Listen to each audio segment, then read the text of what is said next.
В это воскресенье медработники страны отметят свой профессиональный праздник. Учитывая, что в этот день чествуют врачей и в ряде стран ближнего зарубежья, событие можно считать международным. По традиции медицинское сообщество чествует лучших. Звание заслуженного врача Чувашии на днях присвоено известному в республике доктору Михаилу Доброхотову. С ним встретилась Татьяна Иванова.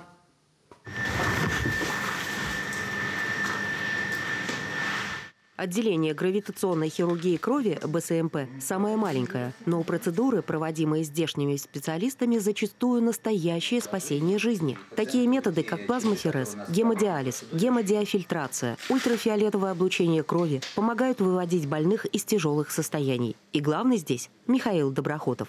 С Михаилом Зиновичем работаю 28 лет. Благодаря ему у нас сложился дружный, сплоченный коллектив. Он очень мудрый, очень умный, эрудированный. У него такое стремление в жизни – помочь пациентам. В медицине доктор с 1987 года. И самым сложным в профессии Михаил Доброхотов считает работу с пациентами. Необходимо с каждым выстраивать доверительный диалог и не ранить больного ни словом, ни делом. На стене, рядом с кабинетом доктора, клятва Гиппократа. Прошедший год стал проверкой на профессионализм многих врачей, и Михаил Доброхотов выдержал его с честью. Как-то поступила больная с тяжелой формой коронавирусной инфекции, осложненной острой почечной недостаточностью. Мы перенесли оборудование из этого корпуса в инфекционное отделение, подготовили все необходимое, и Михаил Зинович всю ночь, а затем и часть дня провел у постели пациентки, корректируя параметры аппарата, который проводил гемодиафильтрацию, если проще говоря, искусственную почку для пациентки с острой почечной недостаточностью. Постепенно состояние ее выправилось, и в будущем она поправилась. Я начинал работать в Татарии.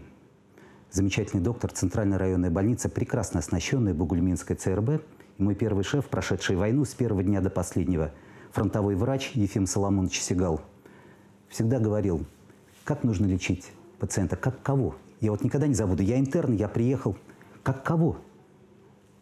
Мы молодые доктора совсем. Наверное, как себя, как своего коллегу. Он говорит, нет, вы должны лечить пациента так, как хотели бы, как лечили вашу маму. И вот эти слова я запомнил на всю свою профессиональную жизнь. Работа врача требует полной самоотдачи. Восстанавливать силы нашему доктору помогают его увлечения. Сад, растения и цветы, живопись и музыка. У него много друзей из творческой среды. Это очень нескромно прозвучит, и тому есть подтверждение. В 1983 году я был признан лучшим ведущим дискотеки нашей республики. Будем считать, что это отчасти творчество. Михаил Доброхотов еще задолго до звания заслуженного врача стал поистине народным доктором. Настолько его ценят и уважают пациенты. Целый год он трудился в красной зоне и говорит, что это равнозначно работе в военно-полевом госпитале. И вот что он советует всем жителям республики. Ради прежде всего здоровья населения нашего, как это банально не прозвучит, хочу призывать, поверьте мне, вакцинируйтесь. Кто видел этих пациентов, рядом у нас реанимация, кто видел их в эти страшные месяцы, тому не надо лишних аргументов в пользу прививки.